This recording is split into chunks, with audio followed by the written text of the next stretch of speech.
Salam sejahtera, terima kasih karena bersama dengan saya di Nazaling Unity Channel. Akhirnya perkara paling menarik terjadi apabila ada mula berani mengusulkan supaya Muhyiddin Yassin dilepaskan jawatan sebagai Presiden Parti Bersatu. Kalau dulu ada yang tak berani cakap, tapi kini sudah mula ada yang berani. Apakah ini permulaannya Parti Bersatu akan retak belah lagi? Kalau selama ini mereka mengumpat parti PKR, kononnya berpecah dan macam-macam lagi yang mereka cakap. Tapi kini, apa yang mereka cakap kini kena di muka ban hidung sendiri.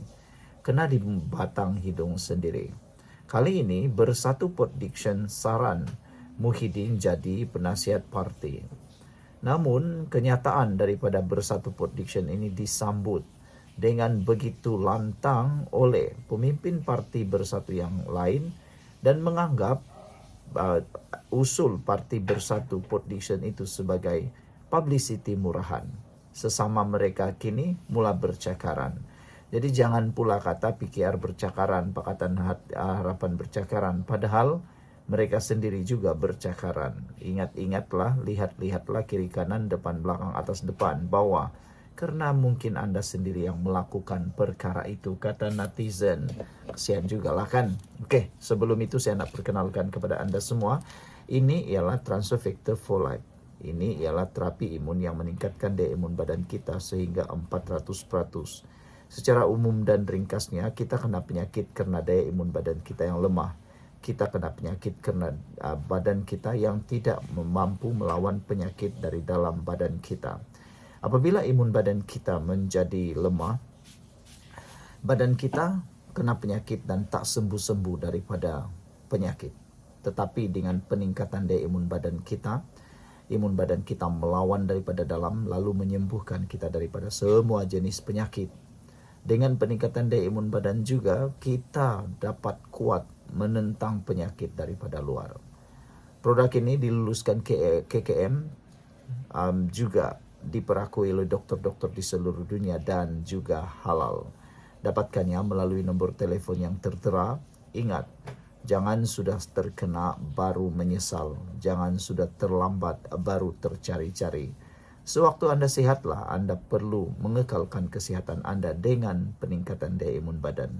Satu-satunya jawaban kepada persoalan kesehatan dan menjaga badan kita sendiri ialah imun badan kita. Dapatkannya melalui nombor telefon yang tertera dan terima kasih. Saudara, apabila Bersatu Prediction meluluskan usul supaya Hamzah Zainuddin mengambil alih tugas mengepalai parti itu, manakala penyandang jawatan presiden sekarang Muhyiddin Yassin dilantik sebagai penasihat, timbalan Ketua Bersatu Prediction Akil Aizat Othman turut mendakwa barisan kepimpinan semasa parti itu dianggap gagal menangani isu rakyat.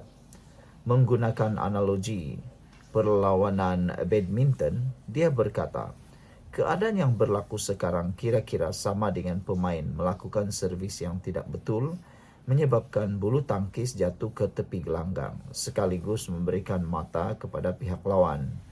Jadi saya merasakan inilah masa yang sesuai, kata beliau, yang sesuai timbalan presiden untuk menjalankan tanggung jawab sebagai ketua pembangkang dan peralihan kuasa daripada presiden kepada timbalan presiden dapat dilancarkan dengan lancar, katanya di platform sosial media TikTok hari ini. Dia juga berkata cadangan itu tidak bermaksud Bersatu Prediction mahu menepikan Muhyiddin. Sebaliknya, bekas Perdana Menteri itu dilantik sebagai penasihat supaya dapat membimbing Bersatu ke Putrajaya. Untuk rekod, Bersatu Prediction diketuai oleh Badrul Hisham Syairin. Semalam Muhyiddin yang juga pengurus CPN menolak dakwaan PAS menyokong rancangan untuk melemahkan penguasaannya terhadap Pakatan Pembangkang. Muhyiddin berkata dia menyokong mendapat sokongan PAS termasuk daripada presidennya Abdul Hadi Awang untuk terus berkhidmat sebagai pengurus CPN. Sementara itu, dalam kenyataan berasingan, Ketua Penerangan Bersatu Tun Faisal Ismail berkata, majoriti akar umbi parti itu tetap menyokong Muhyiddin untuk memimpin parti sehingga pilihan raya umum PRU akan datang. Katanya hal itu berdasarkan pengumuman tidak resmi daripada pemimpin parti di peringkat bahagian di seluruh negara.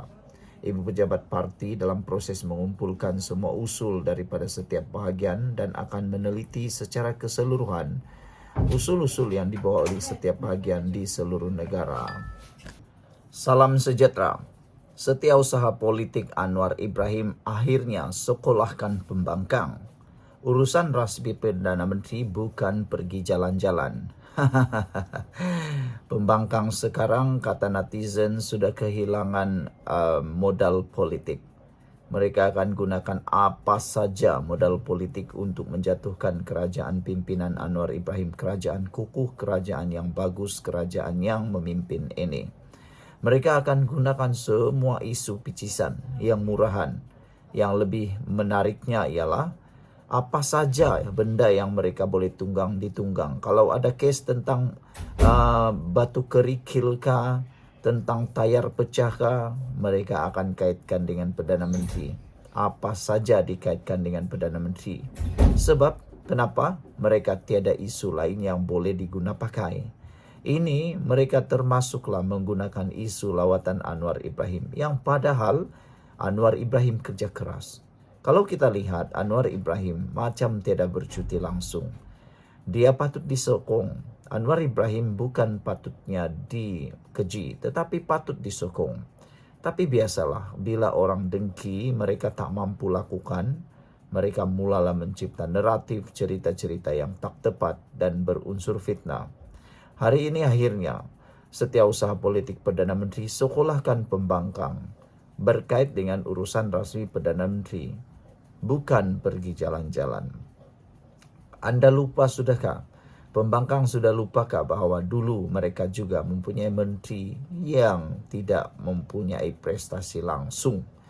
Lebih kuranglah mereka itu semua ada yang makan gaji buta. Sebelum saya teruskan ulasan ini, jangan lupa tinggalkan komen Anda di dalam ruangan komen dengan tanda pagar "Kami benci politik fitnah". Sekarang saya nak perkenalkan kepada anda semua, ini terapi imun Transofector for Life. Terapi imun ini meningkatkan daya imun badan kita sehingga 400%. Secara umumnya, kita kena penyakit kerana daya imun badan kita yang lemah. Secara umumnya, kita kena penyakit kerana daya imun badan kita yang jadi bodoh.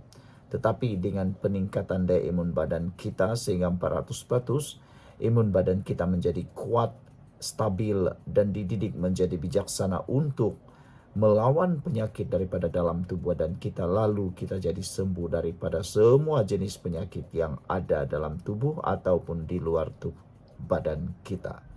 Saudara, terapi imun ini diperakui oleh doktor-doktor di seluruh dunia, termasuklah doktor di Malaysia.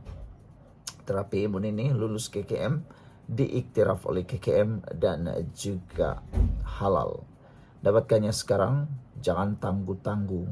Kerana jika anda tangguh-tangguh, mungkin anda akan menyesal. Ingat, kalau ini dah kali ketiga, kali kedua, ketiga anda melihat video ini, mungkin Tuhan hantar saya untuk jalan ikhtiar sebab untuk anda sembuh. Dapatkannya melalui nombor telefon yang tertera dan dapatkan konsultasi percuma. Baiklah saudara-saudara sekalian. Setiausaha politik kepada Perdana Menteri Anwar Ibrahim, Farhan Fauzi, menyanggah dakwaan segelintir ahli Parlimen pembangkang yang mendakwa lawatan kerja rasmi Datuk Seri Anwar Ibrahim hanya jalan-jalan. Dalam satu kenyataan balas hari ini, Farhan menyifatkan pembangkang sebagai bebal dan dalam memahami impak kekalutan geopolitik dan geoekonomi yang sedang melanda dunia. Faktanya, setiap lawatan rasmi Perdana Menteri mendakwa agenda besar kepada negara. Ini bukan suka-suka jalan-jalan. Ini diplomasi ekonomi dan geopolitik yang proaktif dan berpandangan jauh. Jelasnya dalam satu hantaran di Facebook. Menurut beliau, pendekatan diplomasi ekonomi yang dipimpin Perdana Menteri telah berjaya meluluskan pelaburan bernilai RM378 bilion pada tahun 2024, naik 14.9% berbanding tahun sebelumnya. Kedua, menyumbang kepada nilai dagangan keseluruhan RM2,88 triliun, peningkatan 9,2%. Dan ketiga, mengekalkan nisbah dagangan KDNK sekitar 130% sambil menegaskan kedudukan Malaysia sebagai ekonomi terbuka. Dibandingkan dengan era pentadbiran Perikatan Nasional PN, Farhan menyifatkan kepimpinan terdahulu sebagai tidak keterhadapan dalam mempromosi Malaysia di pentas antarabangsa sekaligus menjejaskan keyakinan pelabur. Akuilah hakikat yang terselah dalam liputan sejarah krisis politik negara. Era kepimpinan tempang, lemah dan ketandusan idea ibarat seperti seekor belalang di tepi lautan. Itu sudah lama berlalu sejak kerajaan Madani memandu negara kita. Mereka perlu mengakui bahawa mereka lemah dalam kepimpinan satu ketika dahulu. Di bawah kepimpinan Madani, dunia kembali memandang Malaysia sebagai rakan yang berprinsip, stabil dan berpotensi, tegasnya. Pada masa sama, beliau menasihatkan pembangkang atau tokoh-tokoh berminda kecil untuk memahami dan mengenali rakyat dengan lebih baik kerana rakyat tidak berminda seperti mereka. Sekian untuk kali ini. Jangan lupa tinggalkan komen anda, tekan butang subscribe. Bye-bye.